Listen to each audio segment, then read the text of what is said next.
Bonsoir et bienvenue dans cette nouvelle vidéo. Aujourd'hui, qu'est-ce qu'on fait? On parle encore du challenge des 4 maisons. Dans la dernière vidéo où j'annonçais le challenge, je vous ai dit qu'il y allait avoir une liste de recommandations. Si vous lisez des livres de la liste de recommandations que je vais vous présenter maintenant, vous gagnerez 10 points par livre et c'est cumulable au maximum 5 fois. Je précise. Je précise également que je vais les mettre dans des catégories. Par contre, si vous voulez les changer de catégorie, il n'y a pas de souci. Lâchez-vous, d'accord? Et on y va, c'est parti, let's go les amis. C'est pas ça la phrase, Zoé. Alors, la catégorie Moldu, c'est un livre qui se passe dans notre monde, dans la vie réelle. Lucy in the Sky de Pete Fromm. J'en ai déjà parlé en vidéo, la vidéo sera dans le petit i. Mais en gros, ce que je peux vous en dire, c'est que c'est un roman sur l'adolescence qui est absolument incroyable. Pete Fromm, c'est un des grands écrivains du nature writing. Mon accent anglais, il est pathétique. Et voilà, c'est un livre qui est incroyable, qui est touchant, qui est bouleversant. Et le second livre, c'est Aquarium de David Vann. C'est pareil, j'en ai déjà parlé en vidéo. Toutes les vidéos seront dans le petit i, je vais pas m'embêter à le dire à chaque fois, sinon ça va être très long. On va suivre une jeune fille dont la mère est assez peu présente et qui du coup se réfugie très souvent à l'aquarium. Et c'est un livre qui est très beau, qui est très poétique parce que toutes les descriptions des sentiments des personnages passent par la description de ce qui se passe dans cet aquarium. C'est une claque. Aquarium, il est incroyable, extrêmement réaliste, extrêmement dur, un peu glauque sur les bords. Bref, Aquarium et Lucy in the Sky, c'est vraiment deux romans qui sont extrêmement réalistes et c'est pour ça que je les ai choisis pour rentrer dans la catégorie Moldu. Alors, pour Avada Kedavra, un livre où la mort est présente, j'ai choisi Sauvage de Jamie Bradbury. Je vous en ai pas encore parlé sur la chaîne, mais ça va pas tarder. Il est magnifique, on n'est pas d'accord? C'est un roman où on suit une jeune fille, oui encore, qui est en pleine adolescence, dont la mère est morte et qui est très sauvage, comme son titre l'indique. Et elle a du mal à décrocher de la nature, on sait pas trop pourquoi. C'est vraiment aux portes du fantastique. Et ouais, c'est un livre qui est génial, très touchant, très dur aussi par moments. Il est un peu étrange, on sait pas du tout où ça va et c'est génial. Moi j'ai adoré. Ensuite, le second livre que je vous recommande s'affiche ici, ça s'appelle La Faucheuse. Donc c'est un livre qui met en scène la faucheuse, je suppose. Je l'ai pas lu. C'est Mao, ma co-organisatrice, qui vous le recommande. Et je ne sais pas que dire de plus parce que je ne sais pas trop quoi. Mais je vous jure que Mao a des très bons goûts, donc si elle vous le recommande, c'est que c'est bien. Nimbus 2000, un livre à lire en une journée, donc là j'ai choisi des livres très courts, évidemment. Évidemment, celui-là je vous le recommanderai jamais assez, c'est Hygiène de l'assassin d'Aimé Newton. C'est son premier livre, c'est le roman le plus incroyable que j'ai lu. Depuis ce livre, j'ai lu plus d'une vingtaine d'Amélie Nothomb, pour vous dire. On va suivre donc une journaliste qui va rencontrer un auteur, Prétexte Attaque, qui est un gros lourdingue obèse et imbu de lui-même. Et c'est un livre qui est composé du dialogue entre lui et elle. Qu'est-ce que ça veut dire être écrivain? Pourquoi la vie? Et pour le second, je vous ai choisi un truc un peu humoristique. C'est Bécombière de Tom Robbins. Alors Bécombière, de quoi ça parle? Ça parle d'une petite fille qui comprend pas pourquoi les gens boivent. Elle comprend pas et du coup elle va essayer de comprendre un peu l'origine de la bière. Et il y a la petite fée de la bière qui vient lui expliquer tout ça. Ça se lit hyper facilement, c'est génial, c'est hyper drôle, voilà. Pour l'été, en plus, on parle de bière. Pierre philosophale, un livre intemporel. Évidemment, je vous ai choisi deux bons gros classiques, vraiment. Le premier, j'étais obligée de le mettre quelque part, d'accord? M'en voulez pas, je sais que c'est un très gros livre. Les Misérables de Victor Hugo. Sachant que ça compte de ne lire que le tome 1, d'accord? Vous n'êtes pas obligé de vous coller l'intégrale. Et voilà, j'étais obligée de vous en parler, j'étais obligée de vous le recommander. Je sais que pour un challenge, c'est pas le truc qui se lit le plus rapidement, hein, mais Les Misérables, quoi. S'il y a un roman qui a changé ma vie, c'est lui. Vous avez ma vidéo ici, parce que si je commence à en parler, je vais m'étaler et ça va durer 20 minutes. Et le deuxième livre que j'ai choisi, c'est Hurlevent d'Émilie Brontë. C'est une histoire d'amour toxique, vraiment, qui part dans les endroits les plus sombres de ce que peut être une relation, dans les endroits les plus sombres de ce que peut être l'humain aussi. Ensuite, première année, un livre jeunesse. Je vous ai sélectionné Tortue à l'infini de John Green. Pourquoi Tortue à l'infini? Parce que pour moi c'est le livre le plus personnel de John Green et il est vraiment chouette, très facile à lire, il a quelques défauts aussi, hein, mais il est très très chouette et vraiment très intime. Et le second livre c'est pareil, je ne l'ai pas lu, c'est Brexit Romance de Clémentine Beauvais, donc ça parle du Brexit. Encore une fois c'est Mao qui a dit qu'il était très bien, donc je le mets là, voilà. Vous avez quelques minutes pour vous décider à le lire. Ensuite, Hermione, un livre qui fait plus de 400 pages. Americana de Ngozi Adichie. Voilà, c'est ça, Chimamanda Ngozi Adichie. Je suis désolée, j'écorche probablement le nom. Ça parle d'une Nigérienne. Nigérienne, c'est comme ça qu'on dit? Je sais pas.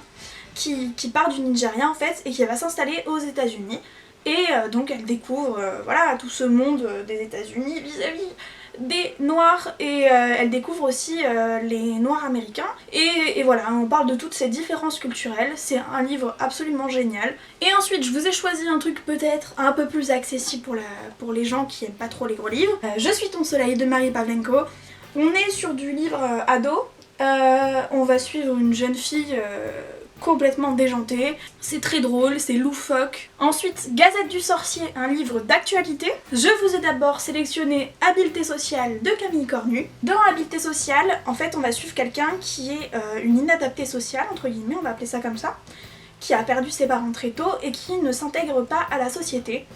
Et on va parler de ces gens qui finalement n'arrivent pas à s'intégrer, à avoir les coutumes, nos habitudes, etc., qui ne comprennent pas tout ça et qui du coup vont suivre des cours d'habileté sociale. Donc les cours d'habileté sociale nous apprennent notamment que quand tu es triste, il faut pleurer.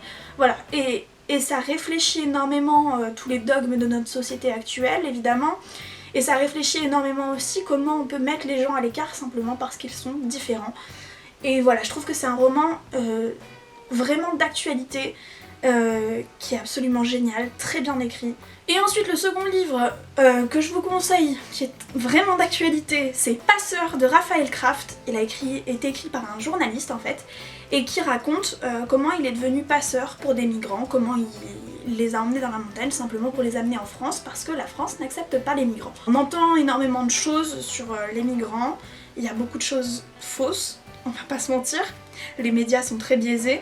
Et je trouve important de lire ce genre de choses pour justement comprendre vraiment ce qui se passe. Dragée surprise, un livre auquel tu ne sais pas à quoi t'attendre. Deuxième recommandation d'Amélie Nothomb, Cosmétique de l'ennemi. Crois-moi, je t'en dis pas plus, mais la fin ne peut que te surprendre.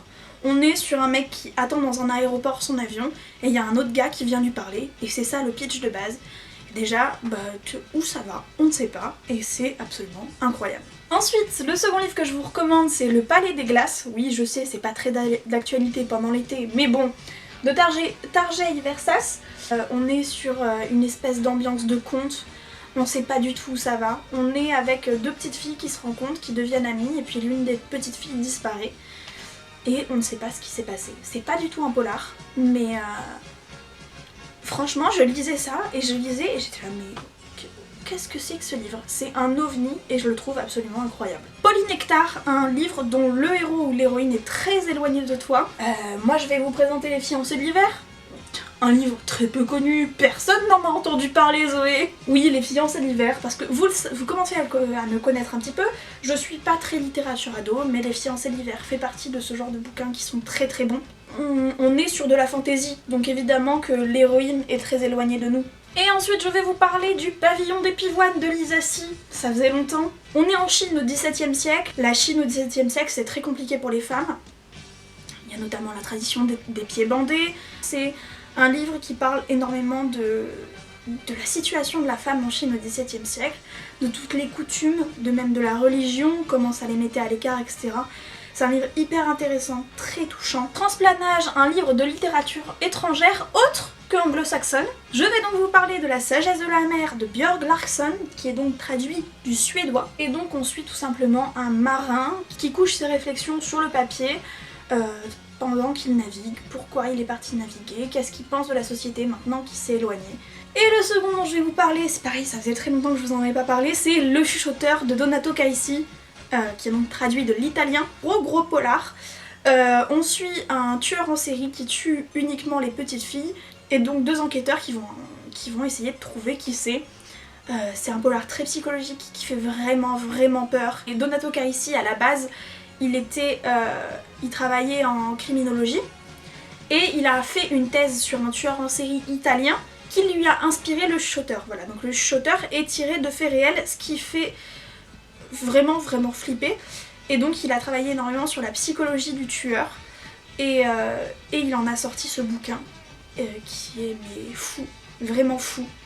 Et voilà, s'il y a un polar à lire dans votre vie, c'est le Chuchoteur quoi. Prophétie, un livre qui parle ou qui se passe dans le futur. La Servante écarlate.